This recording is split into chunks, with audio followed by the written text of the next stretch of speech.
The key to sustainable leadership lies in the ability to thrive in uncertainty, ambiguity, and change.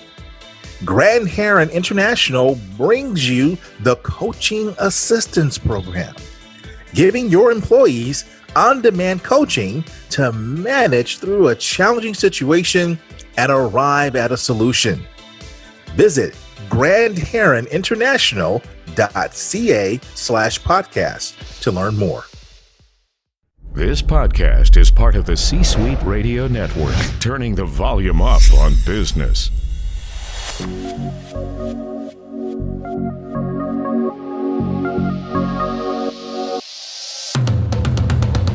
Welcome to the Keep Leading Podcast, a podcast dedicated to promoting leadership development and sharing leadership insights. Here's your host, the Leadership Accelerator, Eddie Turner. Hello, everyone. Welcome to the Keep Leading Podcast, the podcast dedicated to leadership development and insights. I'm your host, Eddie Turner, the Leadership Accelerator. I work with leaders to accelerate performance and drive impact through the power of professional speaking, coaching, and facilitation. Disruption. Transformation. We hear these words a lot in business today. But what do they really mean? Are they mutually exclusive? Or are they one and the same? Oftentimes, companies say they want innovation, but then opt for what is safe and comfortable. They say they want to be disruptive, but opt for compliance. What do they need to do? They need to develop the disruption mindset. My guest today, Charlene Li, has written the book with the answers and the steps on how to do it. Charlene is the author of The Disruption Mindset: Why Some Organizations Transform While Others Fail. Drawing on interviews with some of the most audacious people driving disruptive transformation today, Charlene shows leaders at all levels how to answer the call to lead disruptive transformation in their organizations, communities, and society. She's able to do this, ladies and gentlemen, because for the past 2 decades, Charlene has been helping people to see the future. She's an expert on digital transformation, leadership, customer experience, and the future of work. Charlene is also the author of 6 books, including the New York Times bestseller, Open Leadership. And she's the co-author of the critically acclaimed book, Groundswell. Charlene was named one of the top 50 leadership innovators by Inc. and one of the most creative people in business by Fast Company. Charlene graduated magna cum laude from Harvard College and received her MBA from Harvard Business School.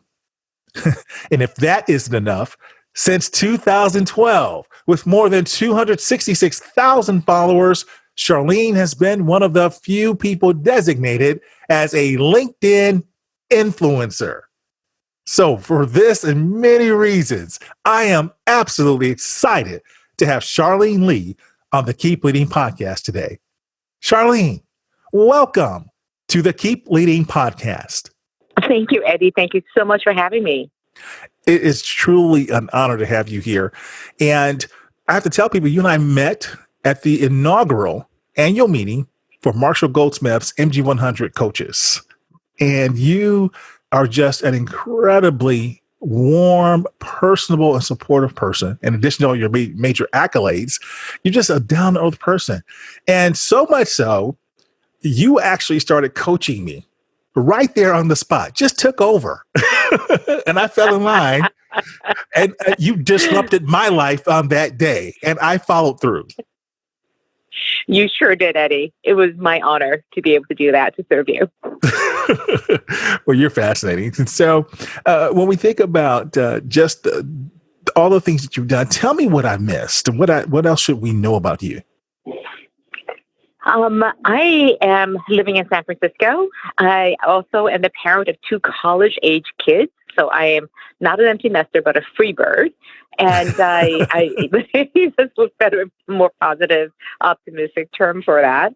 And I really adore and love seeing what I call the aha moment. That is how I get really excited. That's what I live for. It's when people move from that place of confusion and anxiety to a place of understanding and confidence and able to take that next step. That is what drives me. And it's a reason why my purpose in life is to help leaders thrive with disruption. Yes, and that's not easy to do. That's an interesting phrase, even when you say thrive in disruption, because for many people, as I'm sure you've experienced, when you say the word, it actually doesn't give them the thought of thriving. It gives them the thought of maybe fleeing. So can you tell us, what is disruption the way you define it in your work? I think of disruption as stepping outside of your comfort zone and into a place where things are not set. It is the opposite of comfort and status quo, knowing where things are going to happen. But we also know that when the balance of power, when things are uncertain and topsy-turvy, that's where opportunities are created. And so for people who thrive with disruption, they see it, they run towards it because they know that's where the growth and the opportunities are going to be. So they should run to it instead of running away from it. Right. And what's interesting is there is a certain mindset that people have when they have that inkling to go towards disruption. They have a tremendous level of confidence that they'll be able to survive that disruption, that they'll be able to figure their way out through it. That's not going to destroy them. And in fact, it's going to strengthen them. So that sounds like something that you talk about in your book. You have this portion where you talk about that we look at disruption backwards. And is that what you mean when you say that? Yes, we oftentimes say, what are the disruptive innovations or technologies? Again, thinking about it from a business perspective. What are the disruptive things we have to do in order to grow? And what I found in my research is that the actual act of growing is a highly disruptive act. Just the fact that you're going to grow from where you are, move out of your status quo, is in of itself disruptive. And it's the number one reason why people don't even take that first step towards finding ways to grow, because it looks really hard. It looks like it's going to be disruptive. So they don't want to do it. Versus knowing that the only way they're going to grow is if they enter into that disruption. People keep wanting to say, look, I want this to be easy. I want a clear answer. I want this disruptive innovation that's going to be easy to implement, and I basically want the easy button for disruption. And I'm here to say that doesn't happen. It may look easy from the outside, but it's never. It's tumultuous, it's hard, it's gut-wrenching. And for the people who embark on this, they do so willingly because they know what the goodness is on the other side of that challenge and those obstacles. Yeah, because so many times we want what's comfortable and we don't want to do anything that's outside of the status quo because of those fears. Yeah, and it's completely understandable because it's exhausting. And what I found with these disruptors is that they go through a phase of disruption and then they pause. They take stock of where they are. They gather themselves, find a new normal, a new status quo. Basically, they create this really firm foundation of stability, of clarity, of constantness, and then use that to push off hard again to the next level of disruption and change. So they're not always doing this. They're finding new foundations of goodness and that constantness to be able to give themselves that strength to move forward again. And so this idea of disruption and change, how does that relate to transformation? Well, transformation is that process. And so it's interesting, a lot of organizations, a lot of people are going through what they call a digital transformation. And they oftentimes only look at the digital part. Okay, so there's technologies we have to use and start adopting. And they don't understand that the transformation part is going to be even harder. This is not about the technology. It's always about the people. the change that you have to go through, the transformation. And I find that a lot of people in organizations do not prepare themselves for that transformation process. So disruption acknowledges it. It says it's an honest conversation that says, we're going to go through this transformation. It's going to be hard.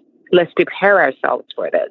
Let's make sure we are aligned together to support each other on this journey and be very, very clear about why we're doing this and what's at the end of it. Because if we're not clear, we're going to always want to pull back away from it when the journey gets hard.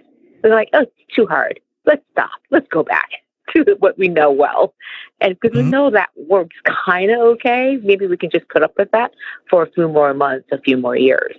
The change is too hard. Let's put it off for now. Yes. Yes. And so if someone is interested in taking these steps, and you have several of these in your book, what is the secret, you would say, to having a successful disruption strategy? I think the key thing is to focus on your future customers. I kept coming back to this. And what do these disruptive organizations and leaders do really well? They have a really clear idea of who their future customers are. And that's such an important aspect of this. It's not just who your customers are today, but where they will be, who will they be in the future? Because it's only when you have that future perspective of where you want to go and where you want to be that you will make the investments, make the sacrifices, make the hard choices today to be able to pursue that future customer. And the reason why this is so hard is because people aren't absolutely 100% sure who their future customers are. That's the challenge. That's what I was going to ask you. Yeah. We know who our customer clientele list looks like today, and the future customer may not be a buyer. How do we know? So that can... I know, this is the hardest part. Yeah, and this is the part where you make your best guess to say, well, I think this is where the future is going to be. And you have all these contingency plans because you have this time until 18 months, 3 years, 5 years down the line to see whether you're moving in the right direction. And if not, you can always come back and go off in a different route. You're listening to the market. You're constantly saying and adjusting, but you're going along that path to know where you're going to go to. I mean, you know what it's like driving on the highway. You want to get to someplace, and all of a sudden there's a roadblock, there's a traffic jam, there's an accident. What do? You take a detour, or you continue on through that obstruction. But whatever it is, you know where you're headed towards. I don't know how you can set a coherent strategy for the future, something more than just your current 12-month budget, unless you know who your future customers are. And what does that 3 or 5 year strategy look like if you don't know what that answer is? And what I find that most leaders do is when they're doing what they call strategic planning, they're budgeting for the next 12 months. That's not a plan, that's a budget. Mm-hmm. And budgets don't allow you to see the future, to create that change that's needed. And I get it. It's terrifying. It's terrifying to create that change if you're not 100% sure. But that's what leaders do. Leaders create change. Managers manage the status quo. And if you're not creating change and you're not a leader, you're a manager. I love it. Leaders create change. Managers manage the status quo. All right. Thank you for sharing that, Charlene. Now, you made an interesting connection there, Charlene, between leadership and disruption. So can you tell us a little bit more about how leadership changes when you're trying to disrupt? Well, when you're leading a disruptive movement, I think that's the key thing, is that you need to have a movement that people can align to and be a part of. Because this is too hard to do, trying to create a disruptive transformation, to just say, okay, we're just going to go in this direction. A movement is actually needed. And that's how leadership changes. I don't think many times when we're talking about leadership, we talk about great leadership, exceptional leadership. Rarely do we say you're going to stand up and create a movement that moves on its own, where people are raising themselves up and becoming leaders and taking on that mantle of change. And that's what is needed when you're trying to create disruption. Because you need something to carry people, a vision, a manifesto, these ideas that will be manifested more than just what you're doing today, but motivated by that future. So disruption needs movements. And leaders need to be able to know and be confident about leading a movement. I've never heard it put quite like that.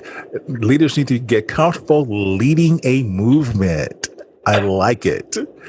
We're talking to Charlene Li. Charlene Li is a LinkedIn influencer, a 6-time author, a New York Times bestselling author as well. And we're talking about her latest book, The Disruption Mindset: Why Some Organizations Transform While Others Fail. We'll have more with Charlene right after this. This podcast is sponsored by Eddie Turner, LLC. Organizations who need to accelerate the development of their leaders call Eddie Turner the Leadership Accelerator. Eddie works with leaders to accelerate performance and drive impact. Call Eddie Turner to help your leaders one-on-one as their coach, or to inspire them as a group through the power of facilitation or a keynote address. Visit EddieTurnerLLC.com to learn more. This is Chester Elton, the Apostle of Appreciation, and you're listening to the Keep Leading podcast with the one, the only, Eddie Turner. Okay, we're back, ladies and gentlemen, and we are talking to Charlene Li. She's an amazing woman. She's a LinkedIn influencer, 6-time author, New York Times bestselling author, I might say. And we're talking about her current book, The Disruption Mindset: Why Some Organizations Transform While Others Fail. Before the break, we were talking about the connection between leadership and disruption. And you gave us some really good things to think about. But there's another thing I wanted to ask you, and that is when we're thinking about culture inside of organizations, because you made the point that you have to lead a movement. So how do you create a culture that allows you to thrive with disruption? Well, I think, again, there are many different types of culture, but I like to characterize them as 2 types. Cultures that tend to be more stuck, and ones that are comfortable dealing with what I call flux, things that are constantly in flux and changing. And flux cultures have a different way of thinking about the world. They have different beliefs and behaviors. And it's important to look at those same beliefs and behaviors, because that's simply what culture is. You change your beliefs, you're going to change your behaviors, and vice versa. And flux cultures, these disruptive organizations, have 3 beliefs in particular that are very consistent. They tend to be very open in how they share information and how they make clear how decisions are being made.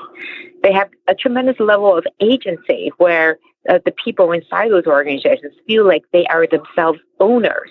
And because it's very clear who they're trying to reach, these future customers, and information is flowing, they can take action.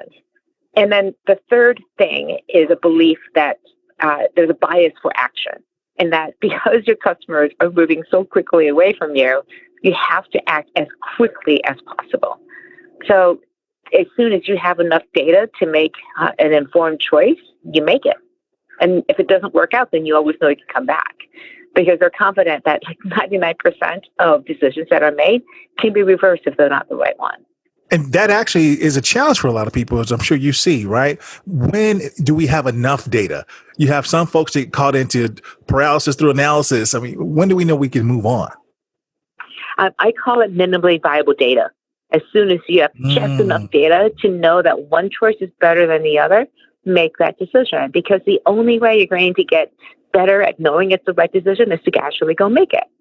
It's the foundation in many cases of what this process called Agile is. Agile has a whole bunch of other things, but the underlying belief is as soon as we can make a decision, we're going to go down that way. And this is the key part. We're not looking for perfection. It's impossible. So instead of saying how much more data do we need, how much more confidence do we need, you go in the opposite direction. As soon as we know that one option is a little bit better than the other, we're going to go in that direction, because the amount of energy it's going to take to figure out, make it maybe 10%, 20% more sure, you may as well just go and do it to find out whether it works or not. So if you have a strong relationship with your customers, a strong relationship with your workforce, your team, your leadership, and you're aligned together to create the best possible outcomes for your customers and your future customers, then it's almost impossible to make the wrong decision. Even if it's the wrong one initially, you know you're always going to come back and do the right thing for everybody. That's working and leading and having a culture that's focused on excellence rather than perfection. I like that. Minimally viable data. And you tied it really nicely to agile leadership, which I'm hearing a lot about these days. And that makes so much sense. Thank you for sharing that. Yeah. So Charlene, in this type of leadership that you're talking about, do you have an example of a customer scenario or something that you've mentioned in your book that would crystallize this and allow us to vision this a little bit better? Sure. The example I would give is Adobe. One of the things that the technology company did is they moved from packaged software to the cloud back in about 2012, 2013. And this was highly controversial because no customers were asking for it. But they had a really, they had a really clear vision that this was absolutely necessary for the future customer. And the future customer wasn't just the customer they had today, all these like creative professionals. It was also a student who can't afford $800 for Photoshop, but is willing to pay $10 a month to be able to use that. And so they increased their addressable market in a huge way.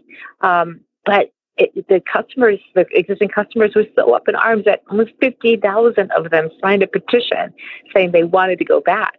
Really? I didn't know that. It was really nerve-wracking for them. And the employees were like, wait, we want to do the right thing for our customers. You don't want this either. And besides, everything that we're doing in our job is going to completely change. The way we sell, the way we account for finances, the way we market, the way we handle customer service, everything had to change. So highly, highly disruptive.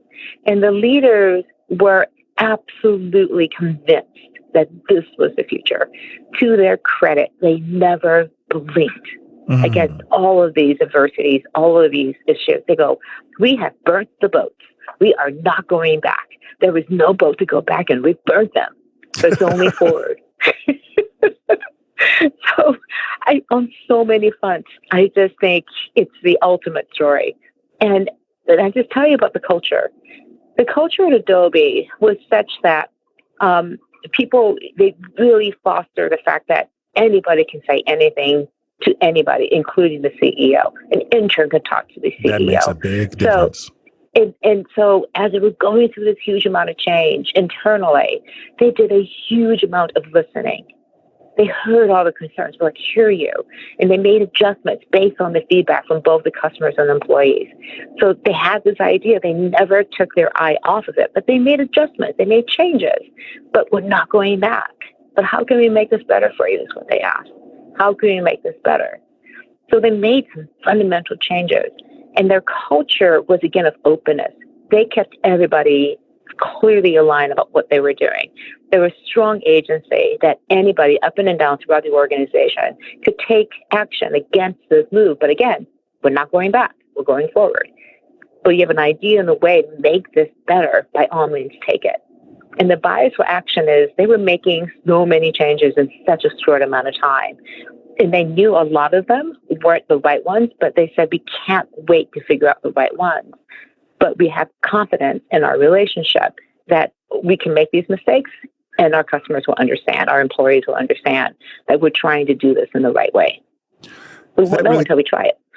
Yes. And that really highlights what you said earlier in terms of you got to have confidence as a leader to be able to make these type of decisions.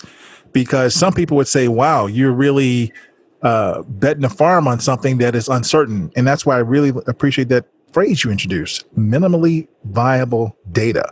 Truly being an agile leader is what it takes to be a disruptive leader who's going to be transformational. I like it. And here's the thing is we think leadership is about clarity and about, knowing exactly what you're going to do. And I think you would agree with me. The hardest part of leadership is when you don't know what the answer is, when it's not clear, and it requires a tremendous amount of courage, because that's when your leadership is most needed. Indeed. Indeed. In fact, I often cite President Obama made a statement about leadership along those lines. And he said, by the time the decision gets to him, they're never easy decisions. All the easy decisions were made long before it reached him up the chain. So there's never a Exactly. clear-cut, easy decision when you reach the top layers of leadership. So good. Yep. So Charlene, I teach a program on knowledge management. And in knowledge management, I talk about all the ways organizations can enhance knowledge sharing. And the reason it's important, and in fact, absolutely critical to an organization's competitive advantage. And one of the components of successful knowledge management infrastructures is something called COP, communities of practice. And this is where experts go to support each other. And not only should I just say experts, even those who just have an interest in this particular area. With what you're talking about, it seems to me that a leader who wants to get started or who's already working on this type of disruption might need support. Are there any organizations or communities of practice that you are aware of to support disruptive leaders? Oh, I didn't find very many. So I, in my research for the book, I said, wow, I kept running across these leaders who said, well, I feel really lonely. I feel like I'm the only person in my organization who's pushing against this immobile mass of status quo. How about that? Yeah, so I started a group, a community of practice called Quantum Network. You can find it at quantum-networks.com. And the idea is to support these disruptive leaders in their quest to create exponential change in their organizations, but also in their communities and society. Because I believe we need so much change to happen, so much growth and impact to happen.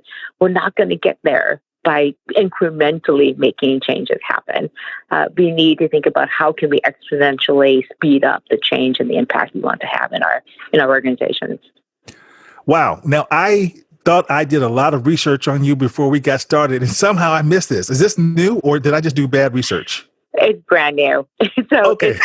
we're literally just getting it off the ground. I've been in stealth mode and alpha mode, and we're just coming out of it now. So so is the Keep Leading audience one of the first places to hear this? In one of the places, yes. Okay. So we launched it in late 2019 as a beta, really an alpha beta, and in Q1 have really started promoting it. And the idea is that we want to create a movement of disruptive leaders. And we're not going to get there, again, by hoping that somebody will read a book or listen to a podcast or read a blog post. We really need people to get together and support each other, both online, but also hopefully through local meetups too. Wow. So you are just is another thing that just takes you to another level in my book. You didn't find an organization, so you just went and made one. How cool is that? Yeah, there are a lot of executive groups out there for communities of practice around marketing or by industry. And I just couldn't find one that was really focused on this mindset of being disruptive. And here's the thing is, it's different from being entrepreneurial. Entrepreneurial is just focused on startups, right? But this is about creating and bringing people together. Because if you want to create true disruption, as a leader, you have to bring people to your cause. You have to create that movement. That is not a skill that we're taught. How do you actually do that? Yes. How do you increase your disruptive leadership skills? How do you start thinking about being more disruptive? How do you build the confidence and the courage to take those first steps? Those are really difficult things. And there aren't very many organizations or leadership development courses that go and learn how to blow up things. And at the same time, put it back together again. It sounds like this is a leadership competency of the future, would you say? I think so. And especially since you know about knowledge management, the reason why this is all possible today is that, again, Clayton Christensen wrote about the innovator's dilemma, that it basically it's impossible for an organization to disrupt themselves. I just gave an example of Adobe doing this. And the major reason why this is possible now is because of the flow of information, the speed and the depth at which information is flowing throughout an organization and ecosystem now. We actually can see and communicate where that future looks like. We can harness our customers, our employees, our suppliers, the entire ecosystem against this goal. And in the past, it was extremely difficult to do that. And it's just over maybe in the last 5, maybe 7, 10 years that we've been able to do this. So this is a brand new competency, I think, that we need to develop and explore and make sure that people know about. Wonderful. Wonderful. I love it. So how would you summarize our conversation today, Charlene?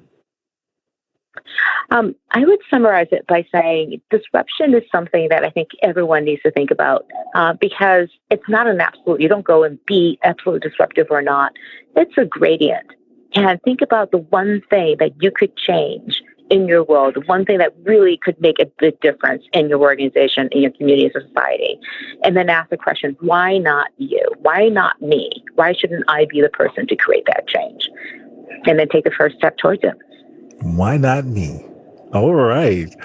And on the Keep Leading podcast, in addition to the amazing content you've just shared with my listeners, I always like to get a quote that can help our leaders to keep leading, or the best advice you've ever received. The best advice I ever received was experience is what you get when you don't get what you want. Because it's so easy to get discouraged or pushed back. And I think the most resilient leaders, the most destructive leaders, look at every setback as an opportunity to learn, to add into your tool chest of things that you can draw on, your experience tool chest. So I look at every setback. Maybe I'm just an optimist, but I look at every setback as, wow, that's interesting. That didn't work out the way I thought.